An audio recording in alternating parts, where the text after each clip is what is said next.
अस्सलाम वालेकुम नाज़रीन, मैं हूं एजाज अहमद और आप मेरा प्रोग्राम देख रहे हैं व्यूज़ ऑन न्यूज़। प्रोग्राम में आप सबको खुशामदीद। नाज़रीन, कुछ इंपॉर्टेंट खबरें हैं। मसलन आगा सिराज दुरानी को, जिन्हें नैब ने गुज़िश्ता रोज़ गिरफ्तार किया था, आज राहदारी रिमांड के बाद कराची मुंतकिल कर दिया गया। नैब कराची के हवाले कर दिया गया। आज मेजर मोहम्मद अकरम की 50वां यौम शहादत है। मेजर मोहम्मद अकरम 1971 की जंग में मशरक़ी पाकिस्तान जो बांग्लादेश कहलाता है, उसमें मार्का हिली में जमा मर्दी और बहादुरी की लाजवाब दास्तान रकम करने के बाद शहीद हुए थे। उन्हें निशान हैदर दिया गया। और एक और अहम खबर यह है कि इलेक्शन कमीशन ने यह फैसला कर लिया है कि बल्दियाती इंतखाबात में इस्लामाबाद में ईवीएम का तजुर्बा किया जाएगा। हुकूमत से उसने 70 मशीनें मांग ली हैं। ये 70 मशीनें मिलती हैं या नहीं मिलती, क्या बनेगा, आगे चलकर पता चलेगा। लेकिन नाज़रीन, आज बात होगी दो इशूज़ पर। पहला वही सानेहा सियालकोट, उसे सानेहा कहना ज़्यादा बेहतर होगा। और दूसरा इशू है मार्का है NA 133 लाहौर। नाज़रीन, सियालकोट वाक़े की, जिसमें श्रीलंका से ताल्लुक़ रखने वाले एक फैक्ट्री के जनरल मैनेजर प्रियांथा कुमारा वर्दना, वदाना उनका नाम था। उनको गुज़िश्ता रोज़ मॉब लिंचिंग की गई और फिर उन्हें मार दिया गया। सर पर इब्तदाई पुलिस रिपोर्ट ये कहती है कि सर पर ज़रब लगी और उसके बाद उनको जलाया गया। और उसकी कुछ इब्तदाई पुलिस रिपोर्ट भी आई है। एक दोस्त लाहौर में अपने काम के हवाले से गुज़िश्ता 6-7 से, माफ़ कीजिएगा, सियालकोट में अपने काम के हवाले से गुज़िश्ता 6-7 साल से मुकीम हैं। वो इस फैक्ट्री के अराउंड में ही होते हैं। उन्होंने और उनके बहुत सारे दोस्त हैं इस फैक्ट्री में। जो मालूमात उन्होंने हासिल की वो शेयर करेंगे। एक और दोस्त हैं जो सियालकोट ही के मकामी बाशिंदे हैं, उन्होंने कुछ मालूमात फराहम की, वो भी शेयर करेंगे। और पुलिस रिपोर्ट भी आ गई है। जो दो दोस्तों ने रिपोर्ट शेयर की, नाज़रीन, पुलिस रिपोर्ट भी उन्हीं को सपोर्ट करती दिखाई देती है। उनका ये कहना था कि जनरल मैनेजर थे प्रियांथा कुमारा वदाना, ये काम के मामले में बहुत प्रोफेशनल थे और ज़रा रूल्स को फॉलो करते थे। जबकि फैक्ट्री के मुलाजमीन के साथ इनका तनाज़ा चल रहा था। जुम्मे के औकात पर फैक्ट्री के मुलाजमीन 11 बजे के बाद 3 बजे तक काम नहीं करना चाहते थे और हर जुम्मे को गायब हो जाते थे। कुछ अरसे से इन्होंने वक्त मुकर्रर कर दिया था, 1 से 3 का नमाज जुम्मा का वक्फा और फिर खाने का वक्फा, उस पर तनाज़ा चल रहा था। और चूँकि वो गैर मुस्लिम थे, इसलिए तनाज़ा ज़रा ज़्यादा शदीद था। काम भी वो सख्ती से लेते थे, लेकिन जो वर्कर्स के लिए जो फैक्ट्रीज आलमी अदारों के लिए माल बनाती हैं, वो CSR कोर्ट्स उनके ऊपर मुकम्मल अमल दरामद इनकी जिम्मेदारी थी करवाना, और वो करवाया करते थे। उन दोस्तों ने भी बताया और बाद पुलिस रिपोर्ट ने भी इस बात को एस्टेब्लिश किया कि जिस आर्मी कंपनी के लिए ये फैक्ट्री माल बनाया करती थी, उसकी ऑडिट टीम, चूँकि सियालकोट में जो भी स्पोर्ट्स या दीगर फैक्ट्रीज हैं, उनका हर 6 महीने के बाद ऑडिट होता है। बैरून मुल्क से कंपनी अपनी टीम भेजती है। वो प्रोफेशनल ऑडिटर्स पर मुश्तमिल होती है। वो जायज़ा लेती है कि वर्क प्लेस कैसी है, कंडीशन ऑफ वर्क कैसी हैं, CSR कोर्स पर अमल दरामद हो रहा है नहीं हो रहा, लेबर राइट्स पर अमल दरामद हो रहा है नहीं हो रहा। और फिर वो ऑडिट और अकाउंट्स भी चेक किया करते थे कंपनी के। जब ये ऑडिट होना होता है तो सियालकोट की फैक्ट्रियों में, चूँकि CSR कोड्स अप्लाई करना होते हैं, वहाँ दरख्त लगाने होते हैं, वहाँ बिजली और रोशनी की फराहमी ज़रूरी होती है, तो उसका हवाले से, और सफाई बहुत ज़रूरी होती है, तो तमाम फैक्ट्रियों में रंग रोगन किया जाता है।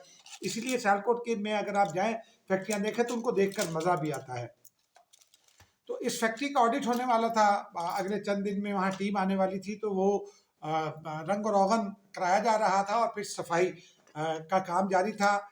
बाद मुलाजमीन ने कुछ स्टिकर्स, जिनके बारे में ये दोनों दोस्तों ने भी बताया और फिर पुलिस हुकाम ने भी अपना नाम जाहिर न करने की शर्त पर बताया कि वो तहरीक लब्बैक पाकिस्तान के स्टिकर थे। वो मशीनों पर भी लगा दिए गए, दीवारों पर भी लगा दिए गए। प्रियांथा के बारे में ये कहा जाता है कि वो सफाई करवा रहे थे, तो उन्होंने मशीनों से कुछ स्टिकर उतारे, लेकिन मालिक के कहने पर फिर बाद में माजरत भी कर ली और इसी मामले को ज़्यादा बड़ा इशू बनाया।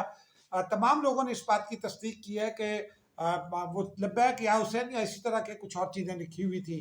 बाकी पुलिस रिपोर्ट में अभी तक ऐसी कोई और बात नहीं है। पुलिस रिपोर्ट ने इस बात की तस्दीक की है कि फैक्ट्री मालिक की माँ पर, उनके कहने पर, प्रियांथा ने गुज़िश्ता रोज़ ही माफ़ी भी मांग ली थी, लेकिन फिर मॉब लिंचिंग की गई और उनको माफ़ नहीं किया गया। یہ تو پولیس رپورٹ ہے ناظرین. اس میں یہ بھی بتایا گیا ہے اس رپورٹ میں کہ یوں سمجھیے کہ وہ 2012 سے اس فیکٹری میں کام کر رہے تھے، جنرل مینیجر تھے. اور چونکہ انٹرنیشنل کمپنیز کی بہت ساری ریکوائرمنٹس ہوتی ہیں جنہیں دیگر ممالک کے لوگ بہت اچھی طرح سمجھتے ہیں، جو پروفیشنل ہوتے ہیں، پاکستان کے لوگ بھی سمجھتے ہیں ویسے، لیکن پاکستانی لوگ اس طرح عمل درآمد نہیں کرنا چاہتے. تو بہت ساری فیکٹریوں نے غیر ملکی ملازمین رکھے ہوئے ہیں، جن میں کوریا کے لوگ شامل ہیں، تھائی لینڈ کے کچھ لوگ شامل ہیں، سری لنکا کے 4 لوگ کہا جاتا ہے کہ سیالکوٹ کی فیکٹریوں میں جنرل مینیجر تھے اور وہ یہی کام کرتے تھے. پولیس نے یہ بھی بتایا اور پولیس نے تصدیق کی کہ 10 بج کر چند منٹ پر یہ واقعہ شروع ہوا. پولیس کو 11 بج کر 28 منٹ پر اطلاع ملی. اب سوال یہ ہے کہ 10 بج کر 6 منٹ پر شروع ہونے والا واقعہ 11 سوا 11 کے درمیان ان کو تشدد کر کے ہلاک کر دیا گیا. تو اور 11:28 پر ان کو جو پولیس کو کال ملی، آئی جی پنجاب نے اس بات کی تصدیق کی ہے آج. تو کیا پولیس کے پاس کوئی ایسا نظام نہیں ہے کہ انہیں پتہ چل جائے اور وہ بغیر کسی فارمل کمپلینٹ کے وہاں پہنچ جائے؟ یہ ایک بڑا سوال ہے. یہ سوال سوشل میڈیا پر بھی اٹھایا جا رہا ہے اور بہت سارے دوست اور بھی اٹھا رہے ہیں. تحقیقات سے یہ ساری بات سامنے آئے گی کہ پولیس کی اس میں کتنی نااہلی ہے. کیا مقامی پولیس ماضی کے واقعے کے بارے میں جو 2 بھائیوں کو جس طرح سے سڑک پر مار کر لٹکا دیا گیا تھا، پھانسی دی گئی تھی سڑک پر، اس میں پولیس کی ملی بھگت بھی سامنے آئی تھی. اور اس میں بھی ہو سکتا ہے پولیس کی ملی بھگت سامنے آئے، لیکن ایک امپورٹنٹ جو اس کا اسپیکٹ ہے وہ زیادہ وائڈلی کور نہیں ہوا media per. Sialkot chamber of commerce نے اس حوالے سے ایک اسٹیٹمنٹ جاری کی ہے. انہوں نے واقعے کی مذمت کی، بہت سارے حالات کا انہوں نے تجزیہ بھی کیا اور وضاحت بھی کی، لیکن اس میں ایک بات بہت تسلسل کے ساتھ کی انہوں نے، اور یہ میرا خیال ہے یہ بہت ضروری بھی ہے، کیونکہ پاکستان پر جو اس کے امپیکٹس ہو سکتے ہیں وہ ہم آپ کو گزشتہ روز بھی بتا چکے ہیں کہ پاکستان سیالکوٹ سب سے بڑا ڈالر ارننگ سٹی ہے پاکستان کے لیے. $5 ارب کا کاروبار کرتا ہے سیالکوٹ دنیا میں. یہ $5 ارب کا کاروبار اس وقت ایک خدشے اور خطرے سے دوچار ہے، کیونکہ بھارت ہمارے پیچھے ویسے ہی لگا ہوا ہے. تو اس وجہ سے بہت ضروری تھا کہ سیالکوٹ چیمبر بھی انٹروین کرتا. سیالکوٹ چیمبر نے یہ کہا ہے کہ بعض امپلائیز نے پریانتھا کو مار دیا. یہ ان کے اسٹیٹمنٹ میں ہے ناظرین، اور یہ بڑی بات ہے، کیونکہ اب ہمیں آل آؤٹ جانا پڑے گا سیالکوٹ کے اس کاروبار کو بچانے کے لیے، کیونکہ یہ سیالکوٹ کے لیے بھی نقصان دہ ہوگا اگر یہ کاروبار کو نقصان ہوتا ہے، ورکرز کے لیے بھی نقصان دہ ہوگا اور پاکستان کی معیشت کے لیے بھی بہت نقصان دہ ہوگا. صرف ایک شہر $5 ارب سے زیادہ رقم کماتا ہے ناظرین. اور اس میں جو سب سے اہم بات ہے وہ سری لنکا کا رویہ ہے. سری لنکا نے بڑے تحمل کا مظاہرہ کیا. گزشتہ روز بھی ہم نے بتایا تھا پریانتھا کی بیوہ نے پاکستان سے یہ مطالبہ کیا اور اپنی حکومت سے بھی مطالبہ کیا کہ اسے انصاف چاہیے، کیونکہ اس کے بچے چھوٹے ہیں، بچے یتیم ہو گئے ہیں. اسے انصاف چاہیے. وہ کہتی ہے مجھے اور کچھ نہیں چاہیے، مجھے صرف انصاف چاہیے اور اپنے شوہر کے قاتلوں کو میں سزا ملتے دیکھنا چاہتی ہوں. وزیر اعظم پاکستان بھی گزشتہ روز سے کافی سرگرم ہے. 100 سے زیادہ لوگ گرفتار کر لیے جا چکے ہیں. آج صبح سری لنکا کے وزیر اعظم راجا پکسا نے ٹویٹ کیا اور انہوں نے یہ کہا کہ سری لنکا کی حکومت اور عوام کو وزیر اعظم پاکستان کے وعدے پر اعتبار ہے اور ہم دیکھنا چاہتے ہیں کہ وزیر اعظم پاکستان اپنے وعدے پر کیسے عمل کرتے ہیں. انہوں نے یہ بھی کہا کہ وہ شوق میں آ گئے کہ کس طرح موب لنچنگ کی گئی اور کس طرح ایک جتھے نے سری لنکن شہری کو مار دیا. وزیر اعظم پاکستان نے سری لنکا کے صدر سے بھی بات کی اور انہیں بھی یقین دلایا. وزیر خارجہ نے بھی ٹویٹ کیا اور اپنے ہم منصب سے بھی بات کی، یعنی سری لنکا کے وزیر خارجہ سے. لیکن تب سری لنکا کے تمام حکام نے جن سے رابطہ ہوا حکومت پاکستان کے اکابرین کا، انہوں نے ایک ہی بات کہی ہے. انہوں نے کہا ہے کہ انصاف فراہم کیا جائے، قاتلوں کو انصاف کے کٹہرے میں لایا جائے اور تمام قاتلوں کو سزا دلائی جائے، کیونکہ وہ یہ سمجھتے ہیں کہ جو موب جو ملوث ہے. ایک نوجوان کی تو بہت تصویر بھی آئی کہ وہ بڑے دھڑلے سے اپنی سیلفی بنا رہے تھے. بہت افسوسناک یہ بات ہے. اسے گرفتار بھی کر لیا گیا، لیکن بہت ہی افسوسناک بات ہے کہ ایک ایسا بے دردی کا واقعہ اور اس میں آپ اپنی سیلفی بنا رہے ہوں. یہ ذہنیت کی عکاسی کرتی ہے اور یہ اس मॉब लिंचिंग की जानिब इशारा भी करती है, क्योंकि उस नौजवान के बारे में कहा गया कि वो इंस्टिगेट करने वालों में शामिल था। एक एस्पेक्ट इसका यह है कि फैक्ट्री के एक मैनेजर अदनान मलिक और बाद दीगर लोग वो लोगों को समझाने की कोशिश करते रहे और फिरियाद खां को बचाने की कोशिश करते रहे, लेकिन उनकी भी किसी ने ना सुनी। नाज़रीन, अब ज़ाहिर सी बात है, इसकी तहकीकात होती रहेंगी और अगले दिनों में चल के मामला खुलेगा, और फिर किसको सज़ा मिलती है, किसको नहीं मिलती, ये भी फैसला होगा। क्योंकि लाहौर के वाक़े में हमने देखा था, जब वो खातून की तौहीन की गई थी, उसको नोचा गया था मीनार पाकिस्तान पर, तो बहुत सारे लोग, हालांकि वो वीडियो फुटेज में मौजूद थे, लेकिन फिर भी वो जमानतें लेकर रिहा हो गए। इस वाक़े में देखना है कि क्या होता है, क्योंकि पिछला जो सियालकोट वाला वाक़या हुआ था, उसमें जिन मुजरिमों को सजाए मौत सुनाई गई थी, वो बाद में अदलिया ने उम्र कैद में तब्दील कर दी। नाज़रीन, अब मार्का लाहौर की जानिब आते हैं। आज सुबह, क्योंकि इस वक्त जब मैं वीडियो रिकॉर्ड कर रहा हूँ 12 बज चुके हैं, तो सुबह 9 बजे पोलिंग का आगाज़ होगा, शाम 5 बजे तक जारी रहेगा।